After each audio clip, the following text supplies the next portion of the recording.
Irmãos, graça e paz vos sejam multiplicadas no conhecimento de Deus e de Cristo Jesus, Senhor nosso.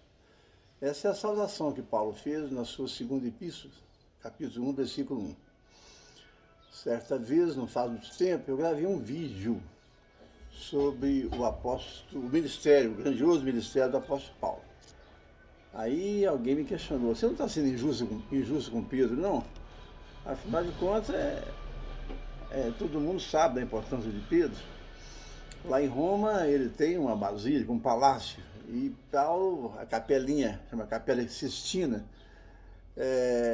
Então eu disse, não é questão de ser mais importante, eles tiveram ministérios diferentes. Paulo foi designado para sofrer pelo nome de Cristo. Está lá em Atos 9,16. Sofredor, Pedro, preso, né? Sofredor, preso, açoitado várias vezes, sobrevivente de naufrágios, passou por fome e frio, como o obstinado que foi, em trazer o evangelho para nós, gentios, daquela época, né? Isso está em 2 Coríntios 11, de 23 a 28. Já Pedro, isso está em Gálatas 2,8. Teve seu ministério exercido mais na Judéia, pelo menos até Paulo ser preso, porque também Pedro foi morto em Roma. Então ele veio aos gentios, sim, mas depois. Hoje mostraremos agora a importância de Pedro na constituição da Igreja de Cristo, por ser ele um arquétipo de nós. Isso é, ele nos representa a todos. Cristo, após ensinar através de parábolas, sempre dizia, quem tem ouvidos, ouça. Isso quer dizer que, sem estar debaixo da unção do Espírito Santo, é impossível entender a mensagem do Senhor, o Evangelho da Nova Aliança. Assim, quando Cristo disse a Pedro, Pedro, tu és pedra, e sobre ti eu me edificarei a minha igreja, está lá em Mateus 16, 18, era a cada um de nós que Cristo estava se dirigindo.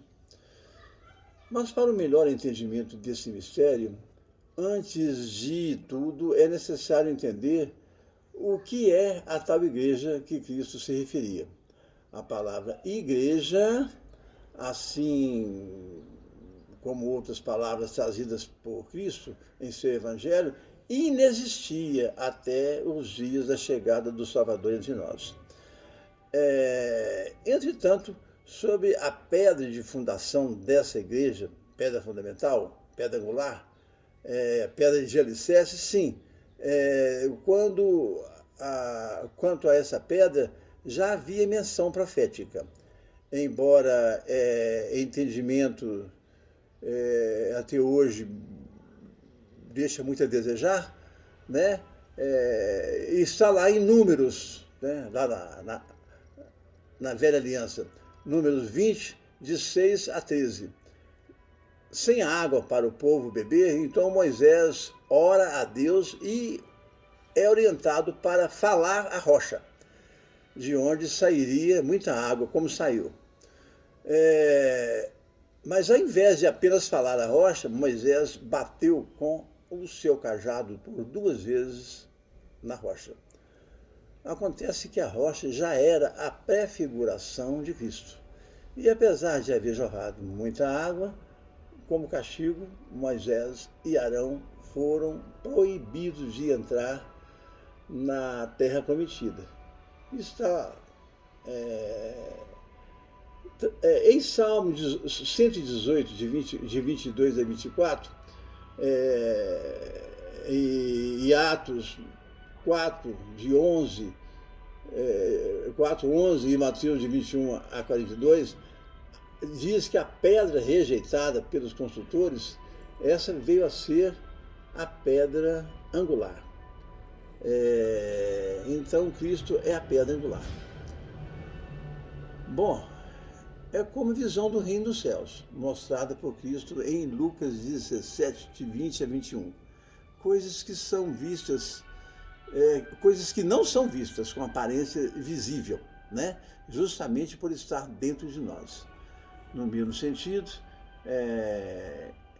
Colossenses 1,15, é dito que Cristo é a imagem do Deus invisível. Então é preciso ter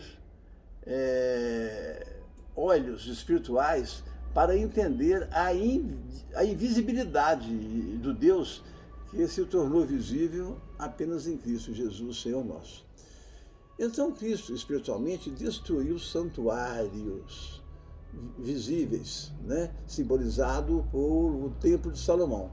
Isso está lá em João 2,19, dizendo: destruirei e edificarei outro em 3 dias, simbolizando que a nova igreja invisível de Cristo nasceria após a sua ressurreição.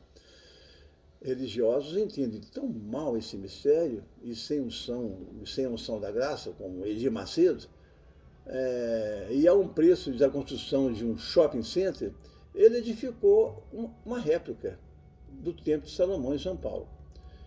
Cristo também ignorou lugares e montes de adoração, como crentes gostam, tal como e é Cristo. E ensinou aquela mulher, né, samaritana, que não tem mais lugar, né? O importante é que seja em espírito e em verdade. Isso está em João 4:23. O tabernáculo novo de Cristo passa a ser o próprio corpo, o seu próprio corpo, nós próprios. Pedro, prestes a ser executado, disse: estou consciente que deixarei esse tabernáculo como Cristo já me revelou. Quer dizer, que deixarei esse corpo. Isso está em 2 Pedro 1,14. Dentro desse tabernáculo somos novos sacerdotes. Isso está em 1 Pedro 2,9. Santuários onde se oferece o próprio corpo como sacrifício vivo, único culto agradável a Deus. Isso está em Romanos 12:1. Mas no século IV, após o catolicismo transformar Cristo numa religião,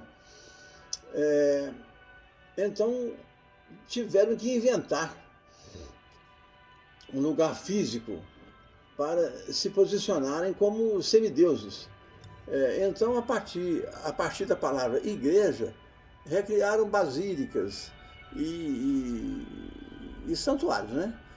No início, apenas a Igreja Católica, e depois todas as demais religiões, chamadas de cristão, recriaram a chamada a Casa de Deus, contrariando Cristo, pois em Atos 7:48 está escrito: o Altíssimo não habitará em casas feitas por mãos humanas.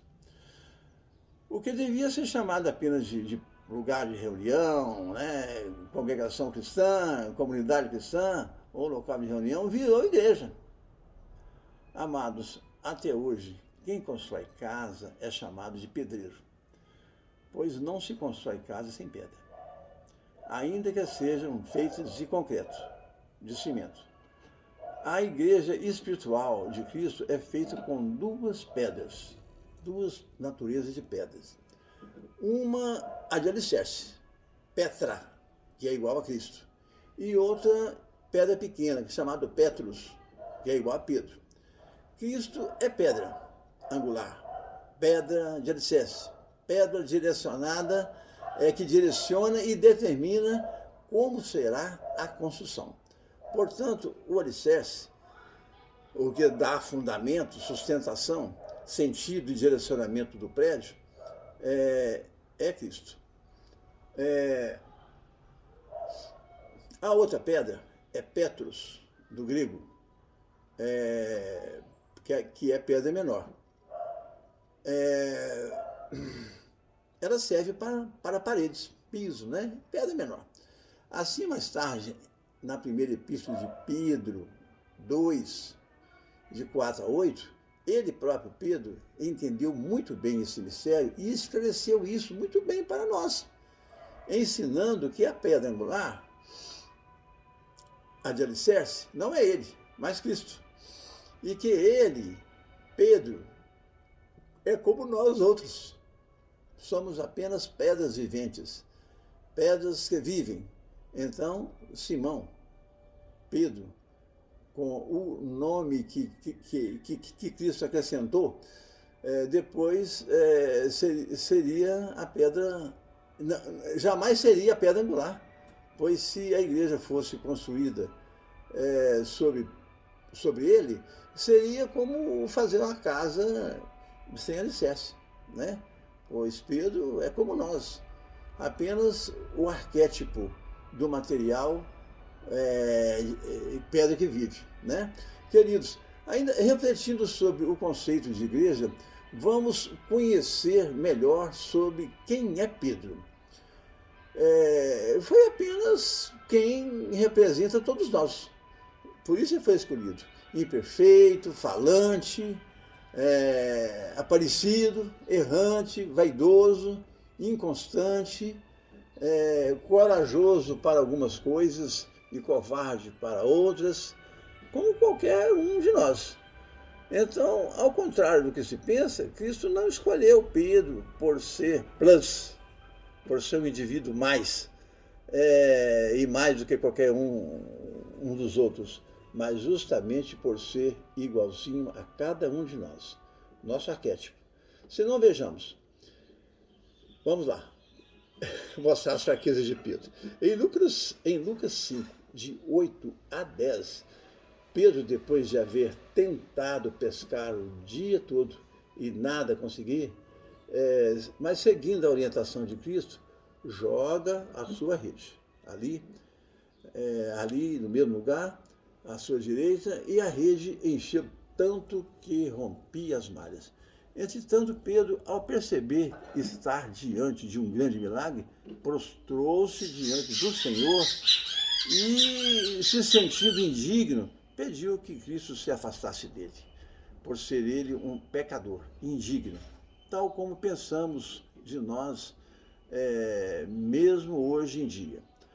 Mas Cristo o fez pescador de almas. E esse encargo também nós temos na nossa vida, de ir e pregar o Evangelho. Em Mateus 14, de 22 a 36, Pedro viu Cristo andar por sobre as águas. Tomado por tanta fé, então Pedro obedece a Cristo e também anda sobre as águas. Depois, soprando um vento muito forte, teve medo. E ele retirou os olhos de Jesus e afundou. Tal como acontece conosco, se retirarmos os olhos de Jesus Cristo, também afundamos hoje em dia, não é mesmo? Em Mateus 16, de 13 a 19, irmãos, até hoje muitos ainda não sabem direito quem é Cristo.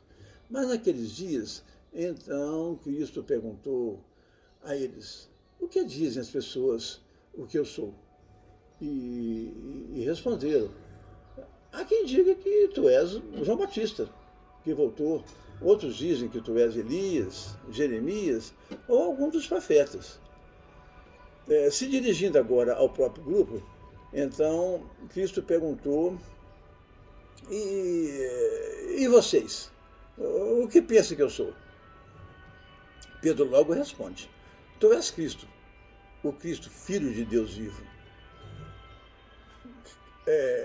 Cristo se volta para Pedro e não elogiou, como se Pedro tivesse discernido aquilo de si mesmo, mas o chama de bem-aventurado, por ter sido Deus quem o revelou. Mas em seguida, Cristo disse que deveria subir para Jerusalém, onde após sofrer muito, seria crucificado. Então Pedro, tomado pela soberba de ter acertado antes, pela altivez, repreende a Cristo e o assegura que aquilo jamais poderia acontecer, Senhor. Daí, isso está em Mateus 16, 23. Cristo não manda Pedro se afastar, mas sim o diabo que estava nele. Veja, no minuto, Deus estava em Pedro, a ponto de revelá-lo aquela grandeza. Mas logo um instante depois, nada menos do que o próprio Satanás entrou nele. Então, veja como essas coisas parecem conosco.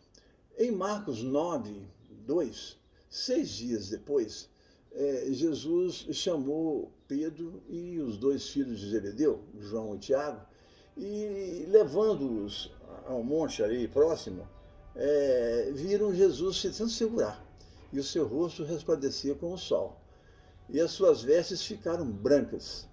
Ali também apareceu na frente deles Moisés e Elias. Então ouviram uma voz do alto: "Este é meu filho amado, em quem me comprazo." Pedro, sem entender, mas sem poder ficar calado, deu logo o seu palpite: "Senhor, por que não façamos aqui 3 tendas? Uma para o Senhor, outra para Moisés e outra para Elias." Pedro não entendeu e equiparou Cristo a Moisés e a Elias.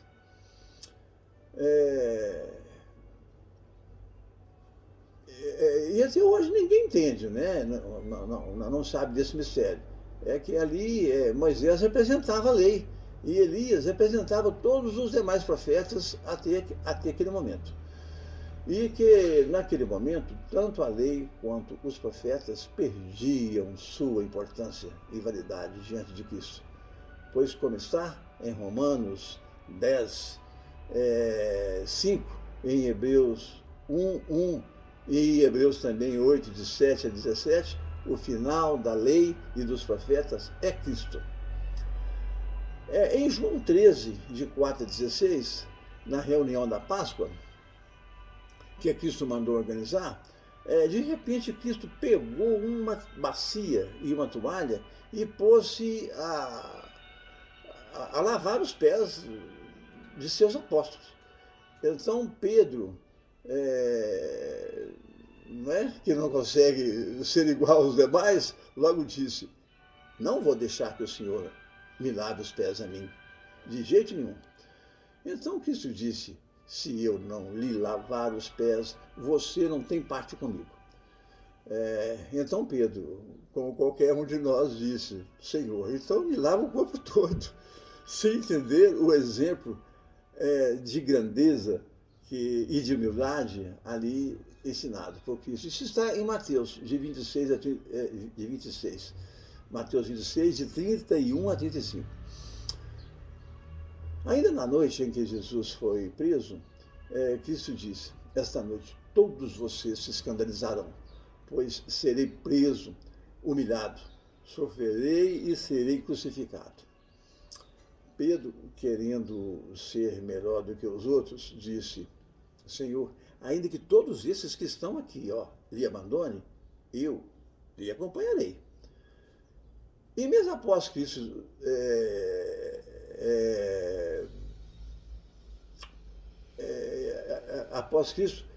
se voltar para Pedro e lhe dizer: "Ainda nessa madrugada de hoje, Pedro, você vai me negar 3 vezes antes que o galo canta." Continua Pedro dizendo: "Pois eu digo que eu morrerei contigo se for preciso." Em Mateus 26, de 38 a 46, em seguida, Cristo, tomado por uma profunda angústia, toma consigo Pedro, Tiago e João. Cristo se afasta e manda que eles permaneçam ali orando também. Jesus volta e vê que estão dormindo. Então repreende a Pedro, que estava dormindo. "Nem por 1 minuto, nem por 1 hora pode vigiar comigo?" Continuando a orar, mandou que eles não dormissem, mas ao voltar, estavam dormindo do mesmo jeito. Igual a nós, né? Em João 18, de 1 a 11, em seguida Jesus foi preso. Mas Pedro, sem poder ser igual aos demais, apodera-se de uma espada e corta a orelha de um soldado, chamado Malco. Jesus cura a orelha dele, segue preso com eles. Em João 18:17 é mostrado que Pedro até seguiu Jesus de longe. E ao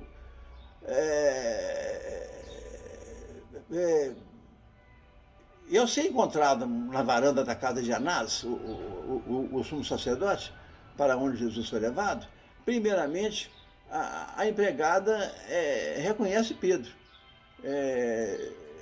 e pergunta se ele não era um dos discípulos, é claro, né? Mas ele, tu és um dos discípulos? Ele, não sou. Logo em seguida, em João 18, 21, 25, Pedro, após a pergunta da empregada, foi para lá fora, né, onde tinha uma fogueira. E lhe fizeram a mesma pergunta. E Pedro, outra vez, negou.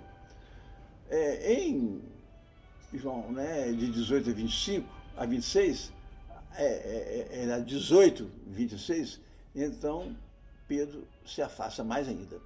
E lá estava o parente de Malco, aquele a quem Pedro decepou-lhe a orelha.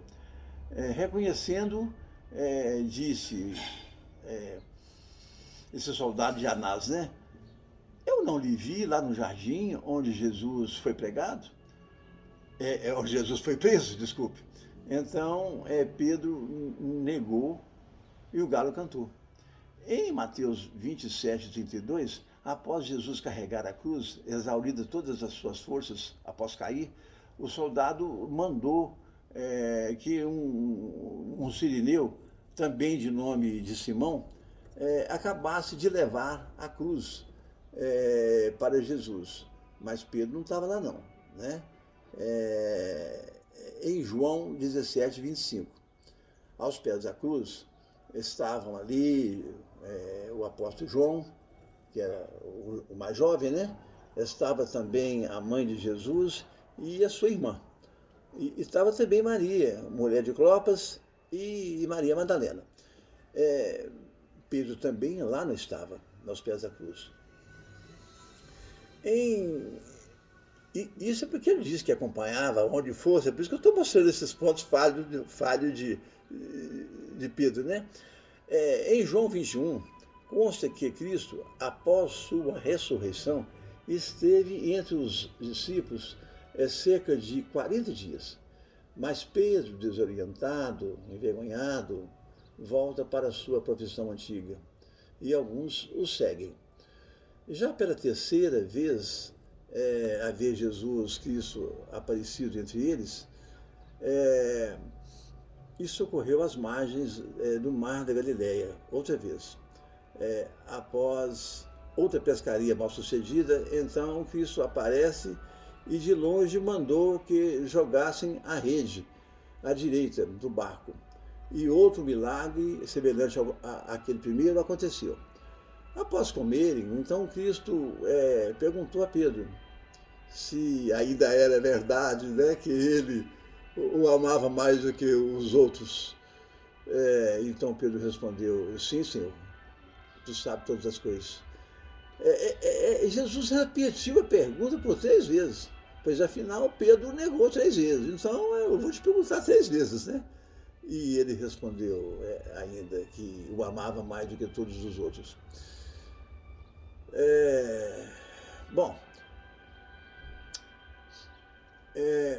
olá. Em Atos 1, de 16 a 26, Pedro inventa que deveria colocar outro discípulo no lugar de Judas. E sem unção alguma, teve que tirar sorte, fazer um sorteio entre 2. E escolheu um tal Matias, que nada se acrescentou ao Evangelho, ninguém sabe nada sobre Matias. Parece que ele esqueceu que Jesus, embora ausente fisicamente, foi capaz de escolher o 12º apóstolo, que foi o apóstolo Paulo, por ele mesmo.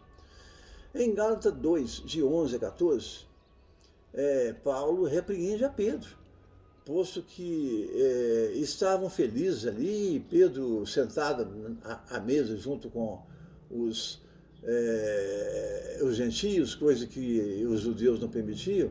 Mas quando chegou alguém lá de Jerusalém, aí Pedro já se retirou, mudou de atitude e se afastou dos gentios. Então, quem era Pedro? Aí nesse momento, então, Paulo repreendeu ele, né? Falou, mas você estava numa boa aqui, o que aconteceu que você mudou logo, né? Então quem era Pedro? Pedro é o símbolo da humanidade. É igual a todos nós. Inconstante, a sua inconstância humana, né?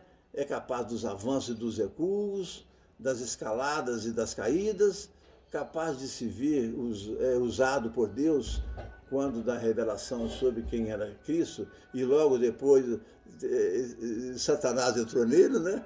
Capaz de andar por sobre as águas, mas logo em seguida tirar os olhos de Cristo e afundar, capaz de prometer a Cristo uma fidelidade acima de todas as coisas, acima de tudo e de todos, mas com medo por 3 vezes o negou.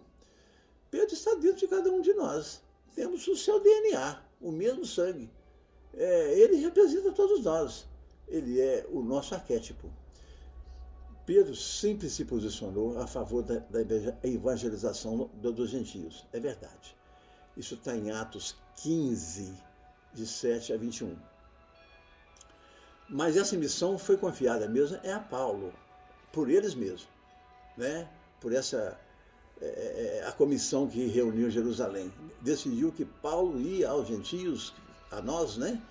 E Pedro ficaria na Galileia, pregando para os judeus. Isso está em Gálatas 2, de 8 a 9. E Pedro tem o seu ministério mais voltado para os judeus do que para os gentios. Nota-se, contudo, que durante pelo menos 4 anos da prisão de Paulo, né, Pedro veio aos gentios, sim. Assim, as 2 epístolas aos gentios foram escritas já no final de sua vida. Isso está lá, 2 Pedro, de 1 a 14, né? Mas Cristo transformou Pedro em nova criatura. E uma nova criatura transformou todos, a tal como transforma cada um de nós.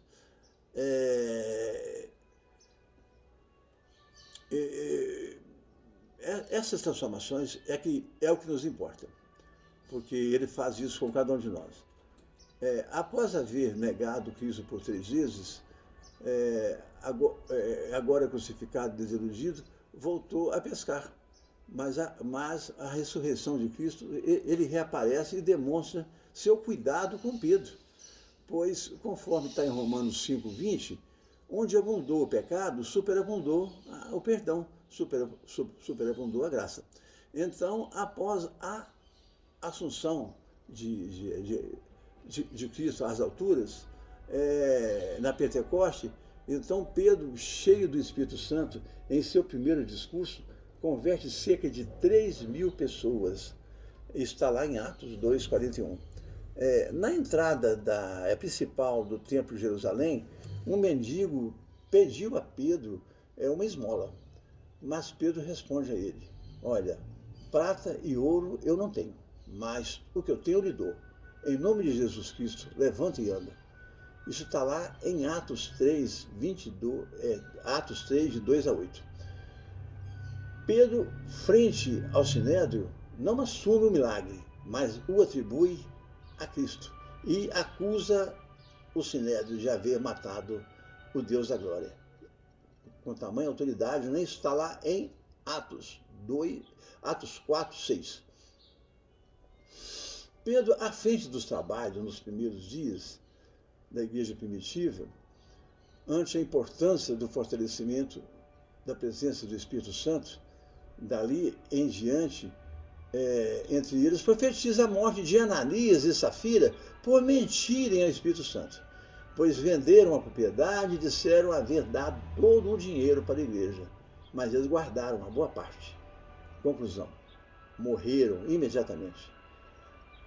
A simples exposição de doentes à sombra de Pedro já os curava. Isso está em Atos 5,15, não é? A cura de Enéas, o paralítico, né? em Lida, né? Isso está em Atos 9:32. Em Jope, a ressurreição de Tabita. né? Ou Dorcas em grego. Isso está lá em Atos 9, de 36 a 42. Pedro estava preso para ser executado, mas à noite um anjo o acorda, abre as suas algemas e Pedro o segue. Isso está lá em Atos 12, de 5 a 12. Outros milagres constam de registro da tradição católica, não juntado à Bíblia, né, do Vaticano, porque foi a Igreja Católica que fez a Bíblia, então não juntaram um punhado de coisa, porque não quiseram. Ressuscitou Pedro Teófilo, filho do prefeito da Antioquia, né? Consta também que Pedro, antes de ser executado, foi brutalmente empurrado por um soldado. E ao bater com o seu rosto na parede de pedra, a pedra amoleceu e a impressão do seu rosto ficou lá gravada até hoje. Pedro, no porão de sua prisão, converteu os carcereiros Processo e Martiniano, que depois também foram martirizados. Consta ainda que lá na prisão tinha 47 presos e queriam se batizar, mas não havia água. Pedro fez brotar água no chão do presídio e os batizou. Consta também que Pedro pediu para ser crucificado de cabeça para baixo, por se julgar indigno de ser crucificado, tal como Cristo foi. Além do mais, são de suma importância as epístolas de Pedro na composição do Evangelho de Cristo. Conclusão: veja que o primeiro milagre de Cristo foi transformar a água em vinho. Isso está lá em João 2, de 1 a 11. E daí em diante não parou de fazer transformações. Transformou templo físico em templo espirituais invisíveis, né? Está lá em João 4, 23. Transformou doentes em sarados, em curados, pecadores em santos, feridos de almas em curados e desesperados em esperançosos, né? Como nós. Então, essa é a nova aliança de Cristo, como plano divino de Deus de resgatar pecadores depressivos, infelizes, que têm dificuldade de lidar com a própria natureza humana, tal como foi o que aconteceu com cada um de nós. Pois Cristo disse: não vim buscar o justo, mas o pecador ao arrependimento. Os que se consideram são, esses não precisam de médico, mas sim os doentes. Então, irmãos, a essência do Evangelho está em transformar pessoas. Isso está em 2 Coríntios 5,17. Se alguém está em Cristo, nova criatura é. Assim, tal como diante do espelho você se vê transformado, né, através dos anos, espiritualmente também, se você prestar atenção, você se vê transformado dia após dia, né? Isso está em 2 Coríntios 3,18. Mas sobre ações de transformação nós vamos fazer isso em outro vídeo, ok? Irmãos, sejam todas as suas petições conhecidas do Senhor seu Deus. Isso através de orações de súplicas e orações de gratidão a Deus. Pois assim, a paz de Deus, que excede a todo o nosso entendimento, guardará a sua mente e guardará também o seu coração. Isso está em Filipenses 4, 7. Amém? A paz do Senhor permaneça no coração de cada um.